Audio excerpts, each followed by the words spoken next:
시편 31편 말씀 우리 다 함께 보겠습니다. 시편 31편 1절에서 24절까지 마지막 절까지 우리 표제어부터 함께 읽겠습니다. 시작. 다윗의 시 인도자를 따라 부르는 노래. 여호와여, 내가 주께 피하오니 나를 영원히 부끄럽게 하지 마시고 주의 공의로 나를 건지소서. 내게 귀를 기울여 속히 건지시고 내게 견고한 바위와 구원하는 산성이 되소서.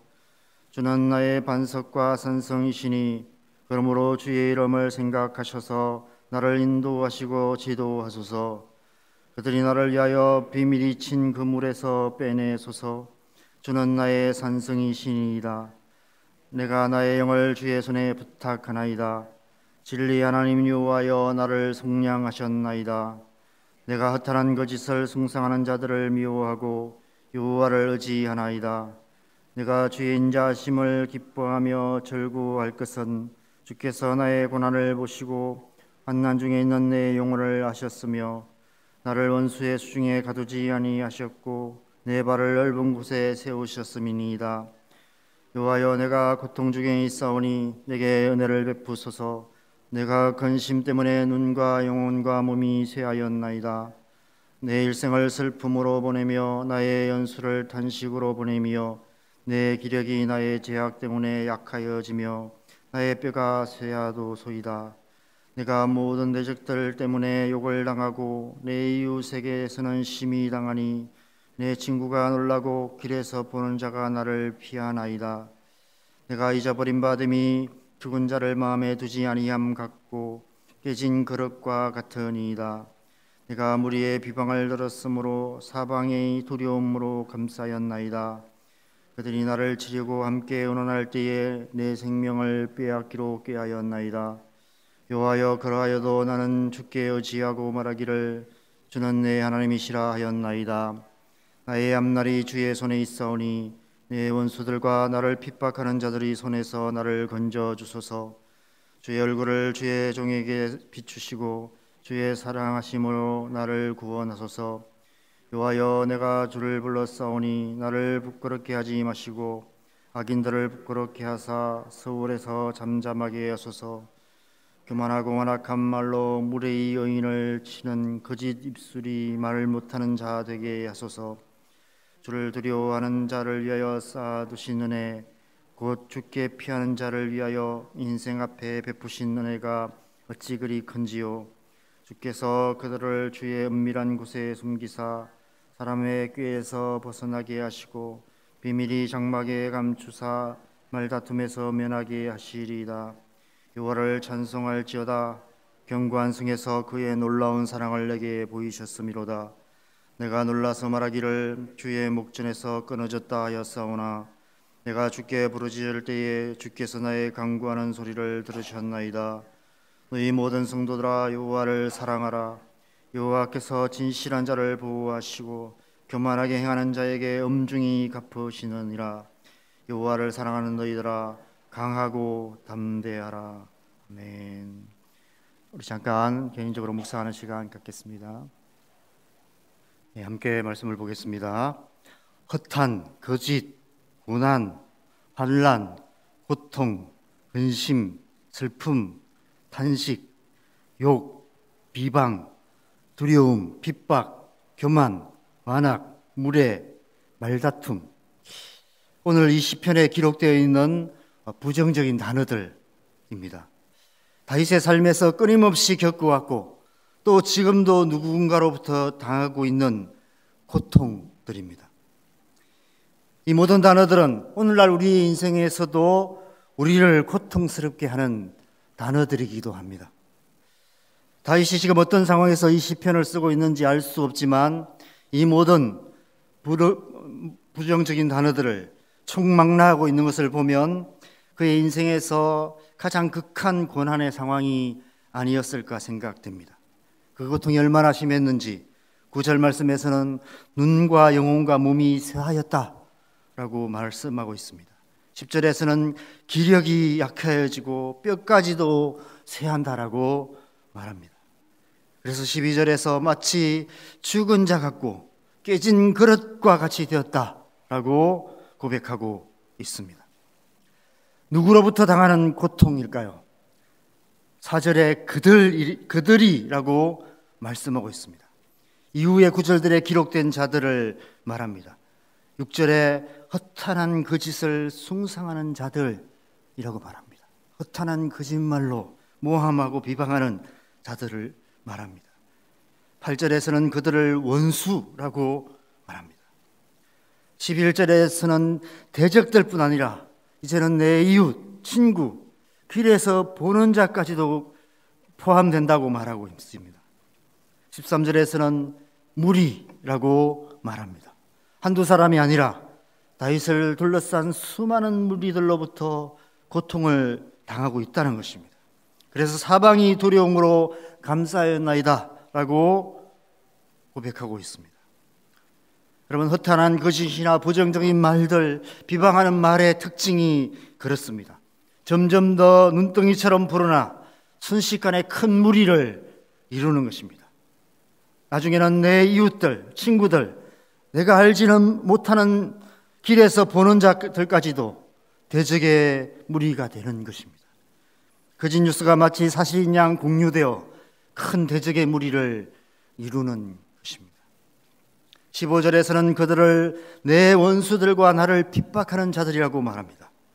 17절에서는 악인들이라고 말하며 마지막 23절에서는 교만하게 행하는 자라고 말씀하고 있습니다. 이 모든 부정적인 말들의 뿌리는 교만이라는 것입니다. 교만은 사단으로부터 온 죄의 뿌리입니다. 그 뿌리로부터 이런 부정적인 단어들의 열매가 맺고 그로 말미암아 이런 악인들이 우리를 고통스럽게 만드는 것입니다. 우리 사는 이 세상에는 우리에게 고통을 주는 이런 류의 사람들이 많이 있습니다. 특별히 우리가 하나님의 백성으로서 이 세상을 살아갈 때 이런 류의 사람들이 우리의 원수가 되어 우리를 대적하고 교회를 대적하고 핍박하고 고통스럽게 만듭니다. 11절에 보면 내가 모든 대적들 때문에 욕을 당하고 내 이웃에게서는 심히 당하니 내 친구가 놀라고 길에서 보는 자가 나를 피하였나이다 라고 말씀하고 있습니다. 대적들 때문에 욕을 당하는 것은 그래도 그러려니 하며 견딜 수 있는데 그동안 잘 지내왔던 내 이웃들이 한술 더 떠 나를 욕되게 하고 친했던 친구마저 외면하고 내가 모르는 길에서 지나가는 사람들조차도 나를 알아보고 서로 수군대며 슬금슬금 나를 피하기 시작한다면 얼마나 고통스러울까요? 그래서 12절에 이렇게 고백하는 것입니다. 내가 잊어버린 바 됨이 죽은 자를 마음에 두지 아니함 같고 깨진 그릇과 같으니이다. 죽은 자처럼 깨진 그릇처럼 이 세상 모든 사람들에게서 버림당한 것 같은 고통을 토로하고 있는 것입니다. 아마 이 세상에서 억울한 일을 당한 사람들이 결국 자살을 선택하는 것도 이런 고통스러운 심정 때문이 아닐까 싶습니다. 다윗이 지금 그런 극한 고통 속에서 이 시편을 노래하고 있는 것 같습니다. 악인들로 인해 고통당하는 것은 의인의 숙명인 것 같습니다. 다윗의 시대든 오늘날 우리의 시대든 의롭게 살고 경건하게 살려는 자들은 세상은 가만두지 않습니다. 디모데후서 3장 말씀을 보면 말세에 이런 불경건한 자들로 인해 고통하는 때가 올 것이라고 말씀하시며 12절 말씀에 보면 무릇 그리스도 예수 안에서 경건하게 살고자 하는 자는 박해를 받으리라 말씀하십니다. 여러분, 왜 의인이 이 세상에서 고난을 당할까요? 그 이유는 우리 사는 이 세상이 사단의 권세 아래, 사단의 영향력 아래, 사단의 거짓 아래 있는 악한 세상이기 때문에 그렇습니다. 사단은 우리가 하나님 앞에서 의롭게 사는 꼴을 참아보지 못합니다. 그래서 어떻게든 방해하고 핍박하고 심지어 죽이려고까지 하는 것입니다. 그래서 성경은 사단을 하나님을 대적하는 원수라고 말씀하고 있습니다. 이러한 악한 세상에서 우리는 어떻게 살아야 할까요? 어떻게 우리는 하나님의 백성답게 살며 세상을 이기는 권능 있는 하나님의 사람들이 될 수 있을까요? 오늘 본문 말씀에는 우리를 향해서 내미는 두 손이 있습니다. 5절에 주의 손과 8절에 원수의 손입니다. 15절에서는 주의 손과 내 원수들과 나를 핍박하는 자들의 손이라고 표현하고 있습니다. 먼저 5절에서 다윗은 내가 나의 영을 주의 손에 부탁하나이다 라고 말하며 8절에서 나의 원수의 수중에서 하나님께서 구원하실 것이다 라고 고백하고 있습니다. 그리고 15절에서는 나의 앞날이 주의 손에 있사오니 내 원수들과 나를 핍박하는 자들의 손에서 나를 건져주소서라고 기도하고 있습니다. 여러분, 우리가 이 악한 세상에서 원수를 이기고 승리하는 삶을 살아갈 수 있는 영적인 비결이 바로 이것입니다. 그 두 손 중 누구의 손을 잡느냐입니다. 누구의 손에 우리의 삶을 맡기느냐입니다. 우리의 삶, 우리의 생명을 누구의 손에 맡기느냐에 따라서 우리의 삶이 좌우된다는 것입니다. 5절에서 다윗이 내가 나의 영을 주의 손에 부탁하나이다 라고 고백하는 것은 자신의 인생, 자신의 전 존재, 자기의 생명까지도 하나님의 손에 맡긴다는 것입니다. 그리할 때 하나님의 손이 우리의 전 존재를 붙드셔서 원수에게서 구원하실 뿐 아니라 우리로 하여금 이 세상을 능히 이기는 하나님의 권능 있는 백성으로 살아가게 만드신다라는 것입니다. 또한 15절에서 다윗은 나의 앞날이 주의 손에 있사오니 라고 말씀합니다. 개역 한글판에서는 이 구절을 내 시대가 주의 손에 있사오니 라고 번역했었습니다. 여러분, 우리의 앞날이, 우리의 시대가 하나님의 손에 있음을 믿으십니까?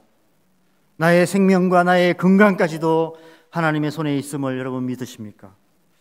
이런 말씀드리기 죄송하지만 저도 나이가 들어갈수록 앞날에 대한 염려, 건강에 대한 염려가 점점 더 커져가는 것을 느낍니다.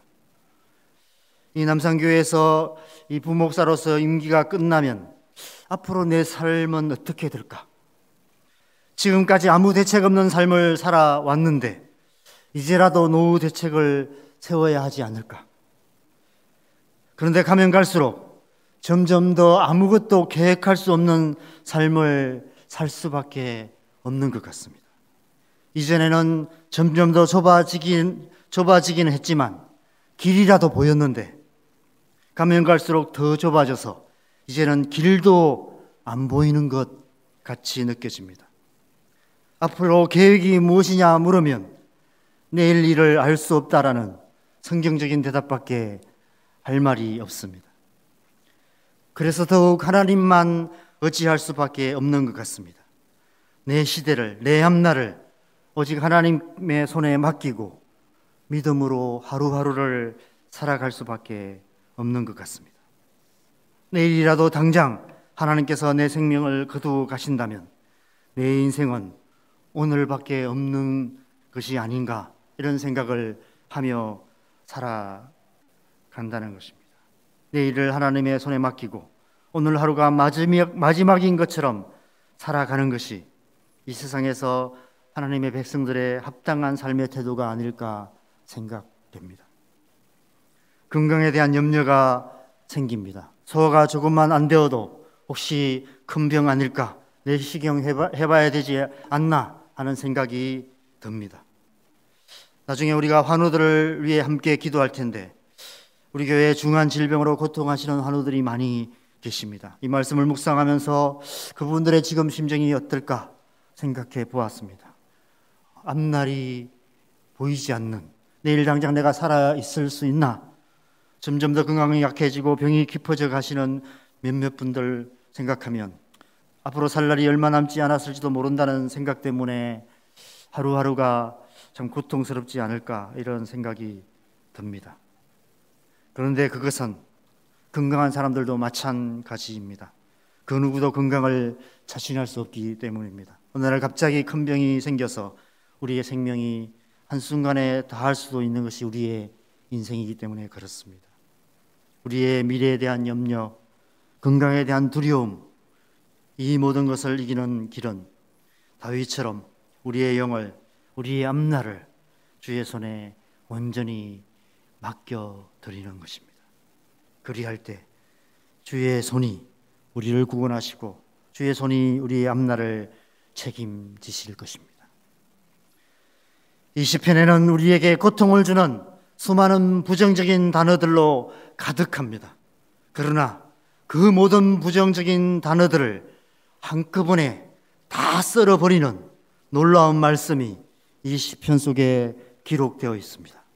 19절에 쌓아두신 은혜, 21절에 놀라운 사랑이라는 두 말씀입니다.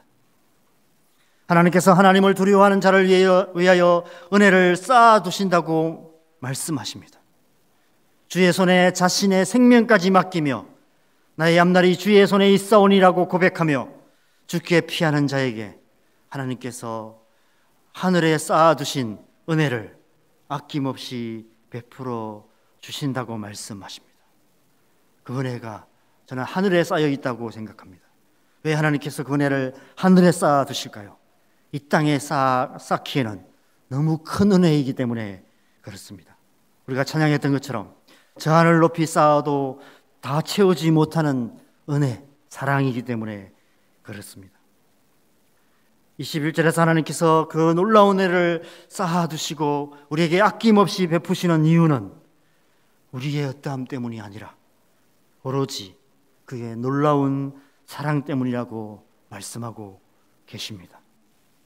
자기 백성을 사랑하시는 하나님의 놀라운 사랑 때문에 모든 진실한 성도들에게 하늘에 쌓아두신 은혜를 아낌없이 베푸신다고 말씀하시는 것입니다.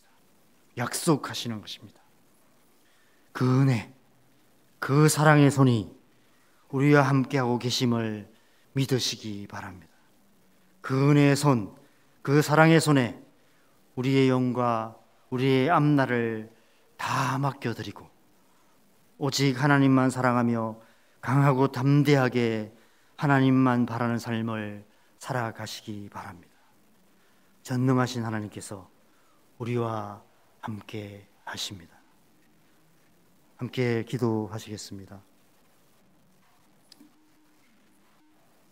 여러분, 이 세상에서 우리의 삶이 온갖 부정적인 단어들로 가득한 삶이지만 우리의 영과 우리의 앞날을 하나님의 손에 맡겨드릴 때 하나님께서 하늘에 쌓아두신 은혜로 그 놀라운 사랑의 손으로 우리의 삶에 구원을 베푸시고 우리의 삶에 하나님의 축복으로 인도하실 줄 믿습니다. 오늘 하루의 삶을 이 하나님의 말씀에 맡겨드리며 하나님의 은혜의 손, 사랑의 손이 우리의 삶을 이끌어 가시는 그런 삶 되도록 이 하루의 삶을 주님 앞에 올려드리며 함께 기도하겠습니다. 하나님 아버지, 아침에 이 말씀 앞에